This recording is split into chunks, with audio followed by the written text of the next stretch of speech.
Hi everyone, I just wanted to share my life with a VP Shunt / hydrocephalus because I feel like not many people know what it is or how it affects people on a day-to-day basis. Hydrocephalus, hydro meaning water and cephalus meaning brain, so water on the brain, and hydrocephalus is essentially when your body can't drain cerebral fluid by itself. So without it, my brain would essentially drown itself. So it's a piece that basically just drains all the fluid back down to where it's supposed to be instead of just collecting in my brain, which would not be good because I wouldn't be here filming this video. But it's affected me since even before I was alive. When I was still in my mom's belly, my parents were told that they should be prepared for me to be institutionalized.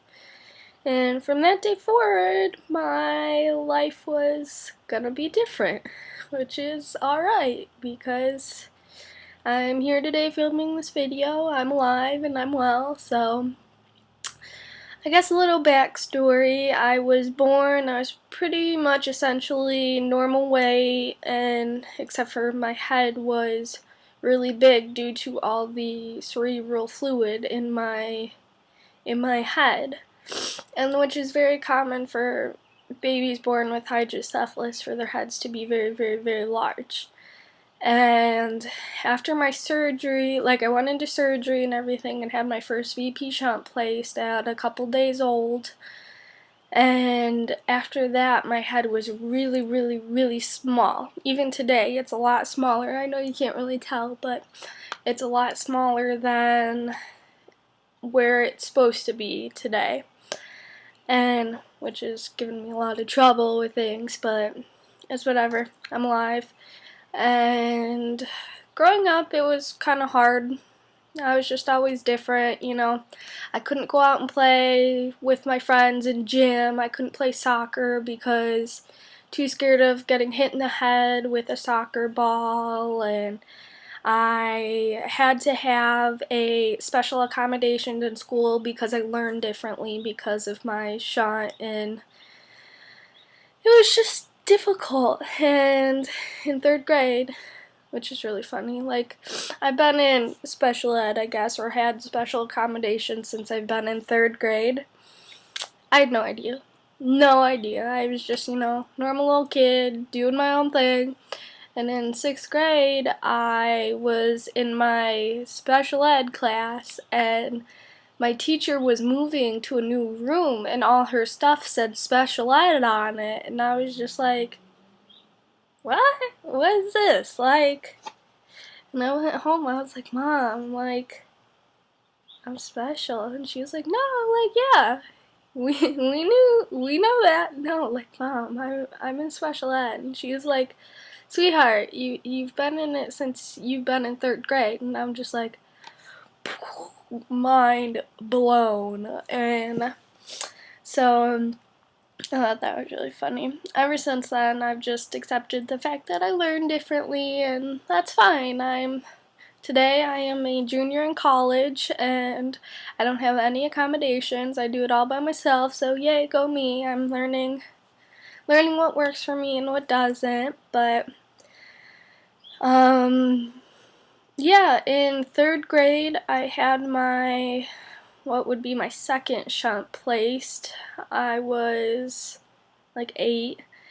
I remember sitting in class. My teacher was reading to all of us, and we were all just jumbled up in a group, sitting right there, listening to her.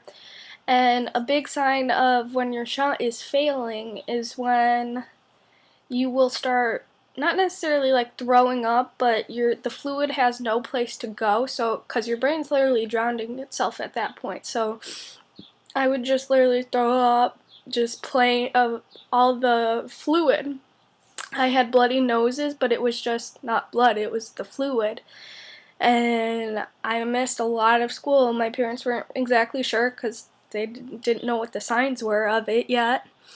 And after like maybe 2 days, we went in and we went to my neurosurgeon, and they're like, her shunt's failing, she needs a new shunt and everything. So I got, went in surgery and everything. I remember this like it was yesterday. I got wheeled out, and my parents were, like, I arrived back in. Sorry. I arrived back to my room, I was wheeled in, and I just remember seeing my dad's, like, face like that, just in, like, he looked up and his eyes were all red and puffy from crying, and I remember it like it was yesterday, but I healed and everything. I finally got back home and everything, and my symptoms came back. What had happened is my shunt sucked up scar tissue. So I had my third shunt placed in the matter of a week. And I remember going back to school. I had to miss like 2 weeks of school in order to heal and recover from it.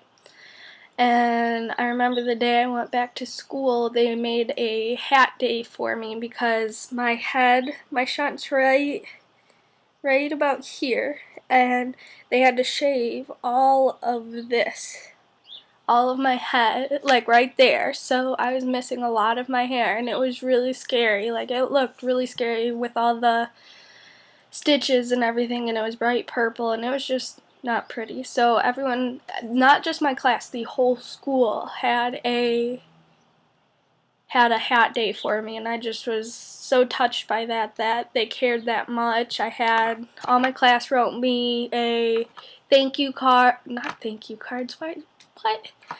Wrote me get well cards and everything. It was really nice, and so far I've had my same shunt since then, which is crazy. My shunt's a trooper, because usually they only last about 5 to 7 years, and I'm going on 13 years. Like, that's insane. But living with hydrocephalus is kind of scary, and having a shunt, because this shunt could last me the rest of my life, or it could fail tomorrow. Like, I have no idea. So it's just kind of always up in the air. But I hope you enjoyed this. Depending on feedback, I'll do more of these. Alright, bye.